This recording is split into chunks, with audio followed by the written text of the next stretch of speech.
नमस्कार, info India YouTube channel पर आपका स्वागत है। आज बात कर रहे हैं मानव द्वारा भेजी गई सबसे दूर दो यान 1977 में दो स्पेसक्राफ्ट वॉयेजर 1 और वॉयेजर धरती से लॉन्च हुए आउटर सोलर सिस्टम की एक जर्नी पर। वो हमारी आंखें और कान थे। जुपिटर, सैटर्न, यूरेनस और नेपच्यून को एक्सप्लोर करने के लिए भेजे गए थे। ऐसी दुनियाएं जिनकी हमने बस कल्पना की थी। वॉयेजर के पीछे की इंजीनियरिंग कमाल की थी। दशकों तक चलने के लिए बनाए गए ये प्रोब पहले किसी भी इंसान के बनाए ऑब्जेक्ट से ज्यादा दूर तक ट्रेवल करते। अब जिस टेक्नोलॉजी को पुराना माना जाता है वो अब भी वॉइड से मैसेज भेजते रहते हैं।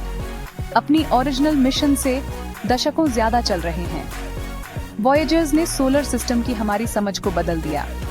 प्लैनेट्स और मून्स की डाइवर्सिटी को दिखाते हुए ये सिर्फ मशीनें नहीं बल्कि एम्बेसडर हैं। धरती से कॉस्मोस तक एक मैसेज ले जा रहे हैं। जैसे जैसे वे इंटरस्टेलर स्पेस से ट्रेवल करते हैं वे हमारी उम्मीद, जिज्ञासा और एक्सप्लोर करने की ड्राइव को दिखाते हैं। वॉयेजर मिशन हमारी बड़े सपने देखने और उन सपनों को सच करने की एबिलिटी का एक सबूत है। वे साइलेंट मैसेंजर हैं, एक छोटी नीली दुनिया की लेगेसी को ले जा रहे हैं जिसने सोचने की हिम्मत की। उनकी जर्नी हमारी कहानी है, एक्सप्लोरेशन, डिस्कवरी और सितारों तक पहुंचने की। 1977 ही क्यों? क्योंकि आउटर प्लैनेट्स एक लाइन में आ गए थे। एक रेयर इवेंट जो हर 176 साल में एक बार होता है।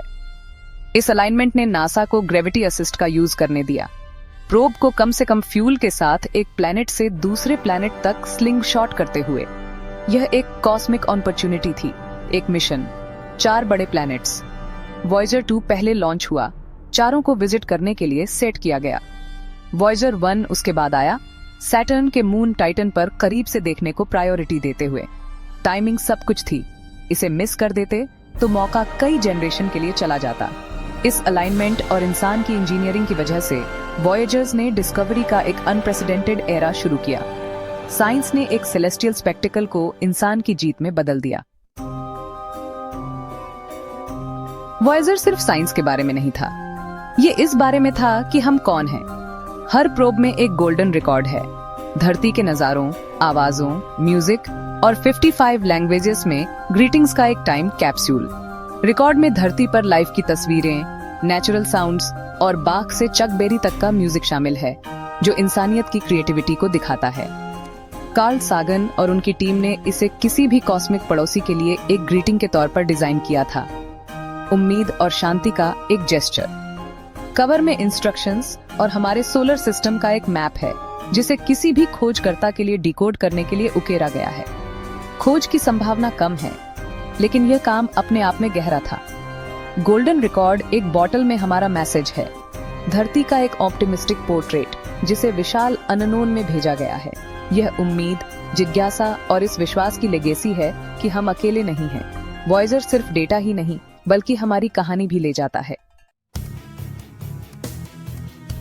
आज वॉयेजर्स धरती से किसी भी ऑब्जेक्ट से ज्यादा दूर हैं जो हमने कभी बनाया है। 2012 में वॉयेजर 1 इंटरस्टेलर स्पेस में चला गया। वॉयेजर 2 2018 में उसके बाद आया।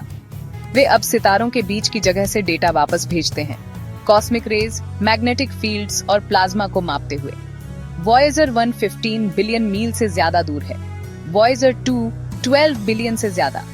कम्युनिकेशन में हर तरफ लगभग 1 दिन लगता है, जो उस वास्ता का सबूत है जिसे वे पार करते हैं। उनकी पावर कम हो रही है लेकिन नासा को उम्मीद है कि वे 2030 के आसपास तक चलते रहेंगे। इन प्रोब ने रेडिएशन, फ्रीजिंग टेम्परेचर और दशकों के ट्रेवल को झेल लिया है। वे हमारे साइलेंट सेंटिनल्स हैं। यह साबित करते हैं कि इंसान की इंजीनियरिंग कितनी दूर तक पहुंच सकती है।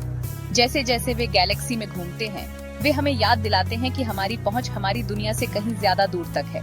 उनका फाइनल चैप्टर प्लैनेटरी एक्सप्लोरर से गैलेक्टिक मैसेंजर तक। 1990 में वॉयेजर 1 ने पीछे देखा और पेल ब्लू डॉट को कैप्चर किया, धरती वास्ता में एक सिंगल पिक्सल के रूप में। वह छोटा सा डॉट हर किसी और हर उस चीज का घर है जिसे हम जानते हैं। ये इमेज विनम्र करती है, हमारे प्लैनेट की कमजोरी और कॉस्मोस में हमारी जगह को दिखाती है। ये हमें याद दिलाती है कि हमारे मतभेद इस छोटे से स्टेज पर मामूली हैं। सबक अपने इकलौते घर को संजोएं और प्रोटेक्ट करें और एक दूसरे के साथ दयालुता से व्यवहार करें। वॉयजर की लेगेसी सिर्फ साइंटिफिक नहीं है, यह फिलोसॉफिकल है। यह वंडर, विनम्रता और एक्सप्लोर करते रहने की ड्राइव को इंस्पायर करती है। जैसे जैसे वॉयजर्स चलते रहते हैं, वे हमारी कहानी और हमारी उम्मीद को